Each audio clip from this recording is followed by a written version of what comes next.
Bonjour pour ce nouveau podcast sur les séismes.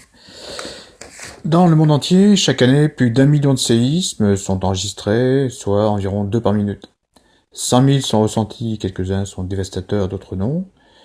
Eh bien aujourd'hui, nous allons essayer de comprendre et chercher justement quelles sont les manifestations ou les effets visibles d'un séisme en surface, à la fois sur le paysage, la population, y compris les constructions.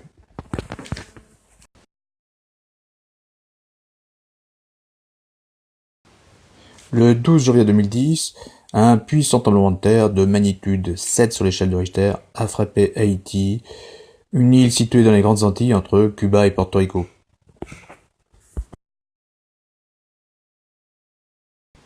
L'épicentre du séisme se situait à environ 10 km de profondeur et à 15 km de Port-au-Prince, la capitale. Ce séisme majeur n'a pas duré plus d'1 minute et le bilan s'élèverait à près de 300 000 morts et plus d'1 million de sans-abri.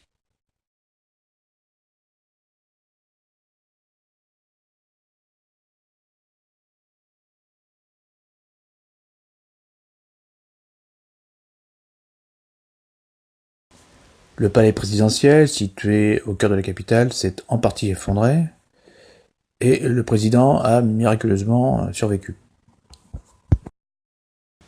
Un peu plus au nord de la ville, la cathédrale, très visitée par les touristes, s'est retrouvée en ruine.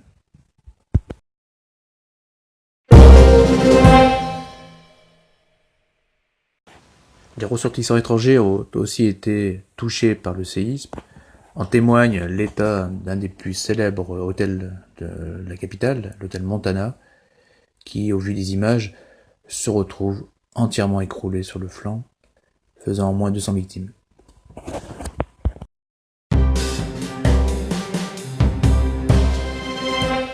Cette région n'est pas inconnue des scientifiques, puisque une faille, c'est-à-dire un décrochement, un glissement de terrain, existe, et ceci sur une distance d'environ 50 km de part et d'autre de Port-au-Prince. Cette faille s'est cassée brutalement, après un mouvement accumulé à peu près sur 150 à 200 ans. Et donc des séquelles sont visibles encore sur le terrain avec ces grandes fissures. Vous pouvez voir sur les images.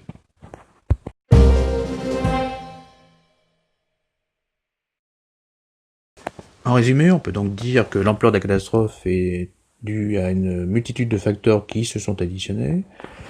Tout d'abord, la faible profondeur donc du lieu de séisme et la faible distance entre la faille qui a joué et la capitale, qui concentre les 70% des 5 millions d'habitants.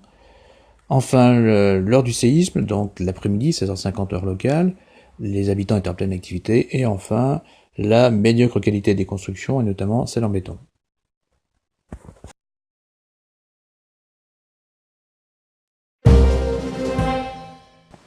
À vous maintenant d'étudier un autre séisme, afin d'entrevoir des caractéristiques communes quant aux manifestations de ces séismes.